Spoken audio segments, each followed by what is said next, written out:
ইরানের একজন ঐতিহাসিক কবি শেখ সাদী রহমতুল্লাহ আলাইহি চিন্তা করে এত কবিতা লিখলাম, পাহাড় পর্বত তরুলতা গাছপালা নিয়ে কবিতা লিখলাম, আমার দয়াল নবীর শানে আল্লাহর হাবিবের শানে কবিতা লিখলাম না, গজল লিখলাম না, কোনো গান লিখলাম না, আমার জীবনটাই তো বৃথা চলে গেল।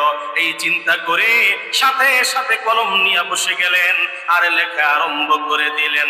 বালাগাল উলা বিকামালিহি কাশাফাত তুজা বিজামালিহি হাসনাতু জামি ওয়া খিসালিহি। কয় লাইন হলো? কয় লাইন হলো?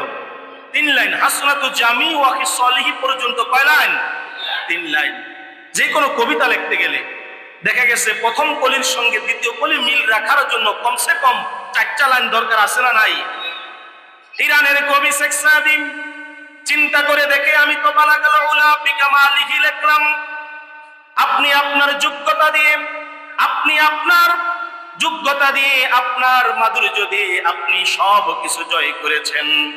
বালাগাল উলা বিকামালিহি কাশাফাত তুজা বিজামালিহি, আপনার জামাল, আপনার সৌন্দর্য, আপনার এই লাবণ্য দিয়ে অন্ধকার দূর করে দিয়েছেন। হাসনাতু জামি ওয়া খিসালিহি, এবং আপনার মাঝে উত্তম চরিত্র, উত্তম আদর্শ আছে না নাই? আল্লাহর হাবিবের চরিত্র, আল্লাহর হাবিবের আদর্শের সার্টিফিকেট দিতেছে কে? আল্লাহ সুবহানাহু ওয়া তাআলা নিজে আল্লাহর হাবিবের সার্টিফিকেট দিতেছেন। বর্তমানে আপনি আমি চরিত্রিক সার্টিফিকেটের জন্য ইউনিয়ন পরিষদে চেয়ারম্যানের কাছে যাই কি যাই না? চেয়ারম্যান সাহেব আমার একটা চারিত্রিক সার্টিফিকেট দেন। চেয়ারম্যান সাহেব লোকটার চরিত্রের সার্টিফিকেট দিয়ে দেয়। এই সার্টিফিকেট দেওয়ার ক্ষেত্রে দেখা যায় লোকটা মদখোর, লোকটা সুদখোর, লোকটা ঘুষখোর, লোকটা সমাজের মধ্যে অত্যাচার করে, জুলুম করে, নির্যাতন করে, এরপরেও চেয়ারম্যান তার চরিত্রের সার্টিফিকেট দেয় কি দেয় না? কিন্তু আমার আল্লাহ যার চরিত্রের সার্টিফিকেট দিয়েছেন, আমার আল্লাহ যার ব্যাপারে বলেছেন আপনাকে আমি উত্তম চরিত্র দান করেছি, উত্তম আদর্শ দান করেছি, ওই সার্টিফিকেট হলো দুনিয়ার সবচেয়ে বড় সার্টিফিকেট, ঠিক কিনা? হাসনাতু জামি ওয়া খিসালিহি, আপনার আদর্শ, আপনার এই ভদ্রতা, নম্রতা, আপনার চরিত্র দিয়ে আপনি গোটা বিশ্বকে জয় করে নিয়েছেন। সুবহানাল্লাহ।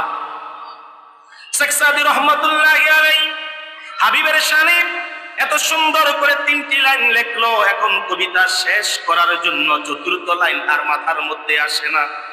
4র্থ লাইনটা মাথার মধ্যে আসতেছে না। হায় হায়, বালাগাল উলা বিকামালিহি লিখলাম, কাশাফাত তুজা বিজামালিহি লিখলাম, হাসনাতু জামি ওয়া খিসালিহি লিখলাম, এরপরে কি লিখবো? কবিতাটা আর মিলাতে পারতেছে না। চিন্তায় টেনশনে পড়ে গেল। গভীর রজনী 2 রাকাত নফল নামাজ পড়ে হাবিবের শানে মনটাকে রুজু করে প্রেমের কানেকশন লাগায়া হাবিবের শানে দেন করে দরুদ পড়তে পড়তে শেখ সাদী ঘুমায়া গেল। ঘুমের ঘরে আল্লাহর হাবিব শেখ সাদীর সঙ্গে দিদার দিল। সুবহানাল্লাহ। আল্লাহর হাবিব স্বপ্ন চোখে দেখা দিতে পারে কি পারে না? এই দিদার আমরা চাই কি চাই না? কারা কারা চাই? 2 হাত তুলে দেখাই। নারে তাকবীর, নারে রিসালাত, আহলে সুন্নাত ওয়াল জামাত। মাশাআল্লাহ। আল্লাহ তাআলা আমাদেরকে জীবনে একবার হলেও তার হাবিবের নূরানি চেহারা মুবারক দেখার তৌফিক দান করুন, বলি আমিন। আল্লাহর হাবিব বলেন, কোন ব্যক্তি যদি স্বপ্ন যোগে আমি রাসূলকে দেখে, সত্যিকার অর্থে সে আমি রাসূলকেই দেখলো। কারণ শয়তান সবার সুরত ধরতে পারে, আল্লাহর হাবিবের সুরত ধরে, আল্লাহর হাবিবের নকল করে মানুষকে ধোঁকা দিতে পারে না। সুবহানাল্লাহ। শেখ সাদী ঘুমের ঘরে শুয়ে শুয়ে চিন্তা করে, ও আল্লাহর হাবিব, আপনাকে নিয়ে আমি কবিতা লিখতে বসলাম, কোনদিন আমার কলম আটকায়া যায় নাই, আমি আমার কলম চালায়া নিছি, আজকে কেন আমার কলম থেমে গেল? আল্লাহর হাবিব নবী দুজাহান কামলিওয়ালা নবী, আপনি তো হায়াতুন নবী, আপনি তো জিন্দা নবী, আপনি তো নূরের নবী, আপনার কাছে আবেদন জানাইলাম, মেহেরবানি করে আপনি আমাকে শেষ লাইনটা কি হবে আমাকে জানায়া দেন। আল্লাহর হাবিব ঘুমের ঘরে শেখ সাদিকে আদেশ করলো, ও শেখ সাদি, তুমি চতুর্থ লাইন লেখো, সাল্লু আলাইহি ওয়া আলিহি সুবহানাল্লাহ। স্বপ্নে যোগে পাওয়া চতুর্থ লাইন তুমি লেখো, সাল্লু আলাইহি ওয়া আলিহি, অর্থ কি? দুরূদ এবং সালাম আল্লাহর হাবিবের উপরে এবং আল্লাহর হাবিবের পরিবারবর্গ আহলে বায়াতের উপরে, সুবহানাল্লাহ। কত চমৎকার কথা! দুরূদ এবং সালাম আল্লাহর হাবিব এবং আহলে বাইতের সদস্য, আল্লাহর হাবিবের পরিবারবর্গ, তাদের উপরে আল্লাহর হাবিব স্বপ্ন যুগে জানায় দিলেন। আর শেখ সাদি সাথে সাথে ঘুম থেকে উঠে কলমটা নিয়া ওই যে 4 নম্বর যে লাইন, ওই লাইনের মধ্যে লিখে দিলেন, সাল্লু আলাইহি ওয়া আলিহি, আমার সমস্ত দুরূদ এবং সালাম আল্লাহর হাবিবের জন্য, আহলে বাইতের জন্য, নবী পরিবারের সদস্যদের জন্য, সুবহানাল্লাহ।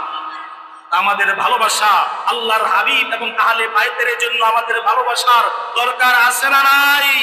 ওই ভালোবাসা অন্তরে আছে তো ইনশাআল্লাহ? ভালোবাসা এবং প্রেম ছাড়া কখনো পরিপূর্ণ ঈমানদার হওয়া যায়?